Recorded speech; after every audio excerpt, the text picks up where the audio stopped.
Vamos falar sobre escola ainda, educação, porque o governo Lula prepara uma medida para banir o uso de equipamentos eletrônicos, mais especificamente celulares nas escolas.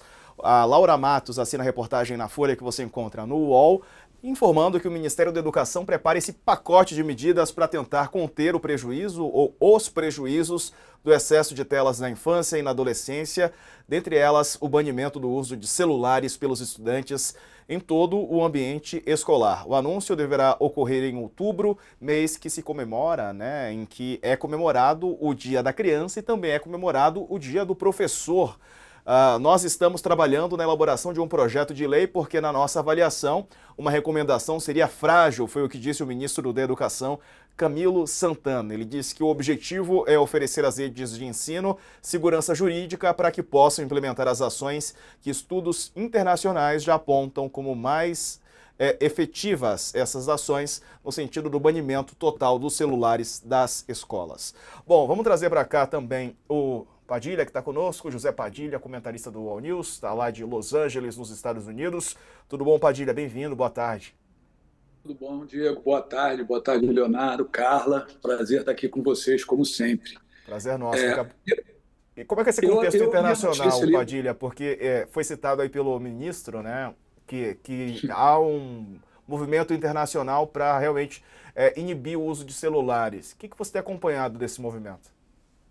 Eu sei aqui nos Estados Unidos bem o que está acontecendo, é, e a história foi até interessante, porque teve um dia, há uns meses atrás, antes da volta às aulas, que o Warren Buffett, o bilionário Warren Buffett, que tinha a maior carteira privada de ações da Apple, se desfez de 56% das ações que ele tinha.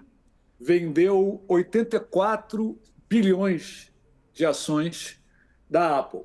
E a vida inteira dele ele era investidor da Apple. E eu fiquei pensando, as pessoas se perguntando por que ele fez isso. Eu não sei se foi por isso, mas na semana seguinte, a Flórida, a Louisiana e South Carolina anunciaram o banimento de celulares nas escolas públicas do Estado. Isso é uma observação importante. Ninguém aqui nos Estados Unidos propôs banir celular de escola privada, porque aqui tem um respeito pela escolha de um sujeito que está oferecendo serviço para mães e pais que querem educar seus filhos. Mas em escola pública, desses três estados, todos eles republicanos, os celulares já estão banidos. A Califórnia imediatamente disse que é democrata e muito disse que o governador apareceu na televisão e sugeriu que isso acontecesse. Isso vem na esteira de dados irrefutáveis a respeito do mal que os aplicativos, os celulares e os aplicativos de social media têm causado para a saúde mental de crianças. Né? Claramente, de 2013 para cá, quando as redes sociais aumentaram, esses aplicativos aumentaram e o uso do celular aumentou, o número de adolescentes que cometeu suicídio, sobretudo meninas, jovens, o número de casos de self-harm, quando uma criança se automutila, aumentou enormemente, e os casos de depressão aumentaram enormemente. Aqui nos Estados Unidos já tá acontecendo uma distinção que veio na esteira dessas medidas. A distinção é entre celular com tela interativa, que você pega o celular e na hora você vê o aplicativo, você vê lá que você mandou uma mensagem e aparece aquelas bolinhas que o outro cara está respondendo. Aí você fica esperando a resposta, que já é uma maneira de fazer você prestar atenção no celular, né? Esses celulares que você consegue ver tudo isso na tela estão sendo separados do antigo celular de abrir. Aqui é flip phone, que não causariam tanta dependência, porque não é tudo imediato na tua cara, né? E tal. Eu acho que talvez seja. E está tendo aqui um movimento de migração de algumas pessoas para o flip phone de volta. E os dados que a gente vê do que ocorreu nos colégios públicos desses três estados é que as crianças reportaram mais foco na aula, melhor relação entre elas mesmas, menos briga, porque tem menos polarização por conta dos apps, os professores reportando melhor qualidade na aula e no ensino. E fora das escolas, as pessoas que passaram a usar flip phone largaram o celular, que a tela é interativa, reportando melhoria de qualidade de vida. Então, quer dizer, eu não sei os detalhes da medida que o presidente Lula, que o governo vai adotar, mas eu sou totalmente favorável, porque eu acho que o que os celulares interativos e esses aplicativos fazem é comparável ao que o cigarro faz. É É uma verdade. crise de saúde pública. Tem até uma reportagem também da Folha que está no UOL, viu, Padilha, Sakamoto, Carla, que fala sobre essas experiências mundo afora. Pelo menos um quarto, aliás, dos países no mundo proíbe o uso de celular em sala de aula. Na França, a restrição é de 2018 e veta até o uso no recreio, nem no intervalo os alunos podem usar. No Rio de Janeiro tem uma medida semelhante, segundo um estudo que é realizado pelo Relatório Global de Monitoramento da Educação da Unesco. A simples presença dos celulares em sala de aula provoca distração nos estudantes, o que acarreta em prejuízos na aprendizagem. Bom, o fato é então que tem esse número grande aí. Entre os países que anunciaram a proibição estão Espanha, Grécia, Finlândia, Holanda, Suíça e México. Na França é um dos pioneiros, a França é um dos pioneiros na proibição do uso de celulares, com uma lei lá de 2018, onde os alunos não podem, na França, usar aparelhos em nenhum momento, inclusive nos intervalos. É prevista exceção à regra para alguns grupos de alunos, como alunos com deficiência, que demandam um suporte de tecnologia. Na Grécia, a medida começou a valer no início deste ano, desse semestre, aliás, letivo.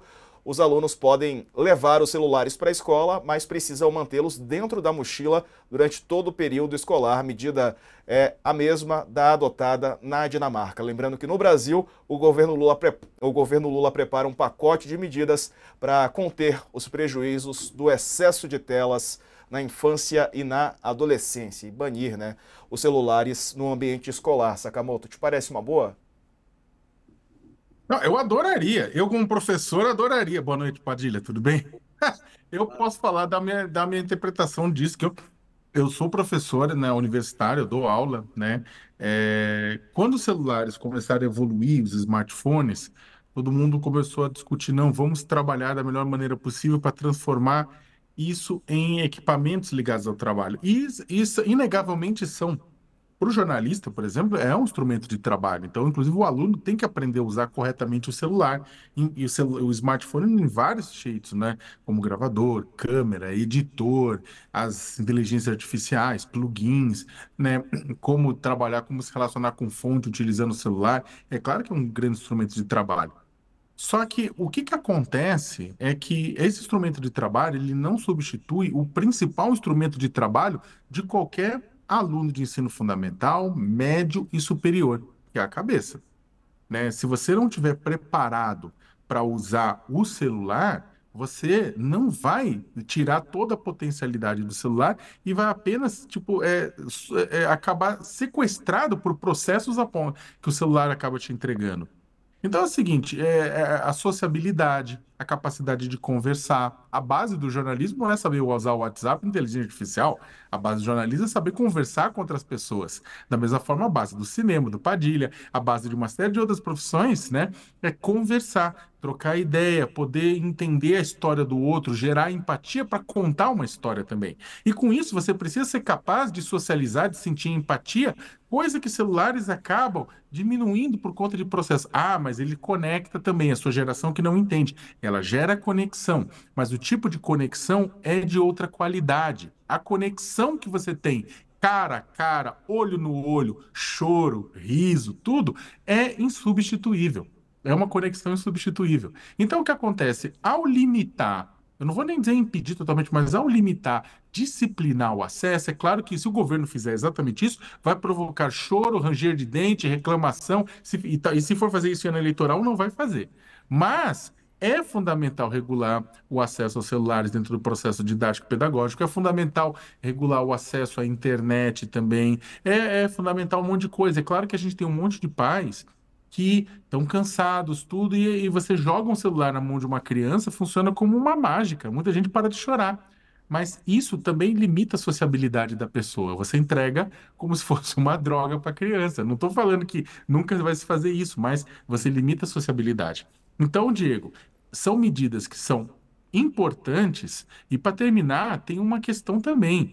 Vamos lembrar que os aplicativos das redes sociais, muitas vezes, principalmente redes que mexem com imagem, com foto, imagem, movimento ou estática, elas são máquinas de sofrimento, muitas vezes, porque elas impõem padrões de beleza que são inalcançáveis. E que as crianças são obrigadas a perseguir aquilo loucamente. E ao não perseguir padrão de beleza, não perseguir padrão de sociabilidade, ao post dele ser curtido por 2 pessoas, enquanto a outra pessoa vai ter 1.000, isso gera nela um monte de coisas e sentimentos que inclusive passa por ideações suicidas. Inclusive, quem tem isso, procure ajuda, CVV, entre outros. Isso sem contar as redes, como o Twitter, né, o finado Twitter, hoje X, né, que no Brasil, é que agora está suspenso, né, apesar do pessoal usar VPN, o que o pessoal faz? Só para terminar, e o pessoal, na verdade, tem muitas comunidades no Twitter em que se propõe, que se apoia ataques em escolas. Durante a onda de ataques em escolas no ano passado, teve isso. Teve ataques em escolas que foram propagados, que foram disseminados, que foram sugeridos em comunidades de redes sociais, né? Por jovens que muitas vezes têm aquela raiva da exclusão e encontram naquela comunidade de pessoas que só querem ferrar esses jovens um ouvido, mesmo que seja um ouvido interesseiro, para usar aquele jovem como arma. Então, é importante o celular, nos trouxe muitas coisas boas, mas tudo que é bom em excesso, então, que tudo que é bom em excesso também fica ruim, ainda mais um produto que ele subverte determinados processos de formação infanto-juvenil e dos próprios adultos. Então, Verdade. regular e limitar é civilizatório. Verdade. Carla, a gente sabe que num país, aqui o Brasil, não só o Brasil, né, mas vamos falar aqui do nosso quintal, onde as mães têm, por uma conjuntura de fatores, né, a responsabilidade de manter a educação dos filhos. O primeiro fato é que muitas vezes o pai cai fora, né, a mãe tem que ali, de maneira solo, enfrentar a batalha que é difícil, né, de criação de uma criança, ou pela estrutura machista da sociedade também. E, enfim, recai com a mulher essa responsabilidade. É claro que o celular com uma criança, você prende ali a atenção da criança. Não dá nem para julgar uma mãe que às vezes está tão sobrecarregada, né? E acaba cedendo o celular para essa criança se distrair e que ela possa fazer alguma outra atividade também. Agora, isso é claro que vai causando uma dependência, que vai sendo aprofundada, e a gente está vendo essas questões todas que foram mencionadas pelo Padilha e pelo Sakamoto. O que você tem de informação também aí de Brasília, Carla? Boa noite também para o Padilha. Então, Diego, na verdade, até uma questão a mais. O governo está preparando mesmo, não só essa questão do celular, algumas outras medidas para poder anunciar nessa Semana da Criança, nesse sentido, né? De também questão de combate à desinformação e outras coisas mais que eles devem falar e lançar nessa semana do Dia das Crianças e Dia dos Professores. Bom, eu acho que tem dois aspectos no que você levanta aí, Diego. Tem a questão da educação, né? Que, como você colocou, infelizmente, na maior parte fica sobrecarregando as mulheres, que aí é uma decisão que as mães, elas já se cobram muito, né? E todas as mães passam por aquela coisa, será que eu não sou o suficiente? Eventualmente, cabe a cada mãe criar a sua rotina e limitar ou não, de que forma colocar o celular na rotina. Como na nossa época era aquela coisa do videogame, ou descer para brincar na rua, tinha horário para subir, essas coisas assim.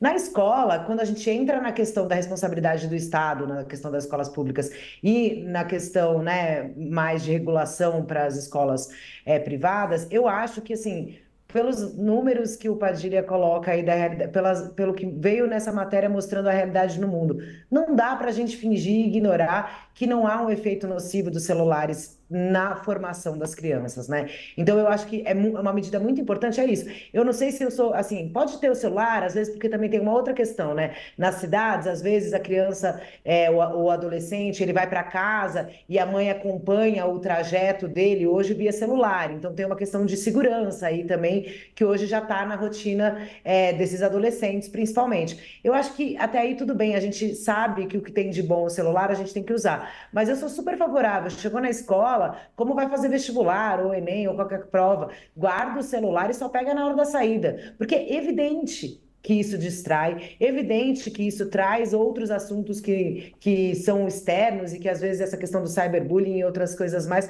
que já gera, a gente já é uma sociedade ansiosa, né? E as crianças com um acesso enorme e um fluxo enorme de informações, cobranças e estímulos, no momento em que ela tem que estar focada em aprender, eu acho que é uma medida que caminha no rumo certo. E assim, um depoimento pessoal para dizer que, além da questão psicológica, o celular tem também um efeito físico nas pessoas, né? Eu estou fazendo um tratamento na cervical, porque eu fico muito com a cabeça para baixo, assim, e o médico estava me explicando que nós vamos ser uma sociedade de cabeças, pescoços de smartphone. Né, que a gente tem o aumento o peso da nossa cabeça aumenta quando a gente fica para baixo, e com isso a gente vai forçando a nossa cervical. Imagina para esses adolescentes em formação, se eles ficarem né, já se tornando aí viciados no celular, olhando para baixo, como é que a gente isso vai atingir também nós, né, fisicamente, além de psicologicamente, que obviamente é muito grave. Então eu acho que assim, é isso, como o Saka colocou um ponto que a gente fala, nossa, mas por que não? É difícil, é uma matéria difícil, por exemplo, para ser discutida em ano eleitoral, mas ela precisa ser discutida sem a politização, ela precisa ser discutida no âmbito de saúde pública, no âmbito de educação e no âmbito de que a gente vai ter que entender como é que essas novas tecnologias entram na nossa vida e a gente consegue absorver o que é bom e tentar bloquear o que é ruim, né? Boa, Carla. Carla, bom trabalho para você aí em Posso Brasília. fazer um comentário? Claro, Comentário vai lá. rápido aqui, Diego. Arremata aí. Tem duas coisas que a gente precisa falar também. Primeiro é que, se o celular está banido das escolas, o tempo que as pessoas passam no celular, esse enorme mercado de crianças e adolescentes, diminui, e há uma perda de receita das empresas, todas que usam o celular como mídia, todos os apps, Facebooks da vida, etc., em anúncio. Então, essas empresas vão se opor e vão lutar ferrenhamente contra o governo, usando o lobby, o jeito que a gente já sabe, a despeito do fato da gente estar falando de automutilação e suicídio. Vai acontecer essa briga. Essa perda de receita, a gente tem que abrir o olho e o governo tem que ficar firme. E, finalmente, para as mães que usam o celular para distrair a criança, tem vários estudos aqui nos Estados Unidos que mostram que videogame também distrai e não faz mal igual ao celular. Então, se puder botar o videogame para distrair na hora que precisa distrair, é melhor.